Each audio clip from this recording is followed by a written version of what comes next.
बिस्मिल्लाहिर्रहमानिर्रहीम। अस्सलाम वालेकुम जी।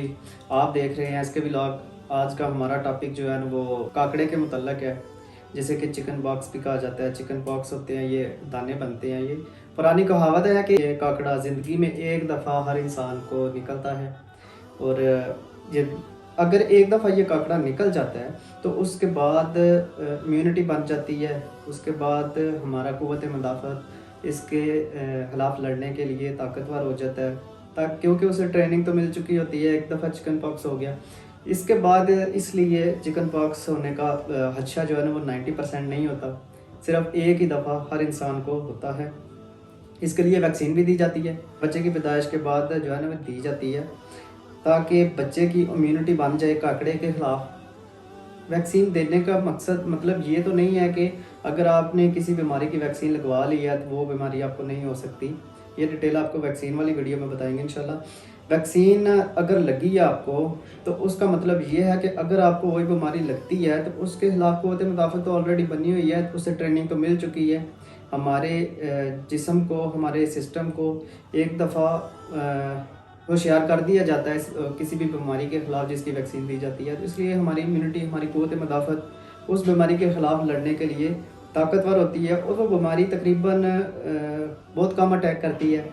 एक बग़ैर वैक्सीन वाले को ज़्यादा अटैक करती है और वैक्सीन वाले को कम अटैक करती है, क्योंकि जिसने वैक्सीन नहीं लगवाई उसकी तो इम्यूनिटी तैयार ही नहीं हुई उस बीमारी के ख़िलाफ़। इसलिए उस इंसान को ज़्यादा अटैक करती है, ज़्यादा जो है ना उसकी डैमेज होता है। इसके बाद आ जाता है जी कि ये चिपटे हुए धब्बे होते हैं। चिपटे धब्बों के बाद कुछ ही टाइम के बाद इसके छोटे छोटे दाने बन जाते हैं, जिनके अंदर बैक्टीरिया, पानी सा नज़र आता है, पीप सी समझ बोल सकते हैं आप। कुछ दिनों के बाद फिर ये ऊपर से ब्लैक होना शुरू हो जाता है, काला होना शुरू हो जाता है। जब काला होना शुरू हो जाए तो उस वक्त ये महसूस किया जाता है कि ये वापसी की तरफ जा रहा है, आई मीन कि बिल्कुल ठीक हो रहा है। जब ये ऊपर से ब्लैक होना शुरू हो जाए, इसका बहुत अच्छा परहेज़ यही है कि आप इचिंग ना करें, ख़ारिश ना करें, और ज़्यादा नाखूनों का इस्तेमाल ना करें, स्क्रैचेस ना हों। क्योंकि जब आप नाखून मारेंगे, नाखून से ख़ारिश करेंगे तो वो दाना फट जाता है, और बैक्टीरिया एक बंदे से दूसरे बंदे तक, यानी कि एक आप किसी के पास हैं या आपकी केयर करने वाला कोई बंदा है तो उसको भी लग सकता है। इसलिए इससे परहेज़ करना चाहिए।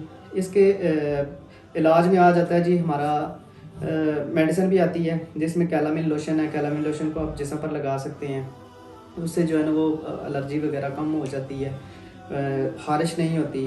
नमक मिर्च का इस्तेमाल कम करें। गर्म चीज़ें, ये भी पुरानों का ही नुस्खा है जी, गर्म चीज़ें खानी चाहिए, जैसे मनक्का वगैरह हो गया, कुछ भी गर्म होना चाहिए बस।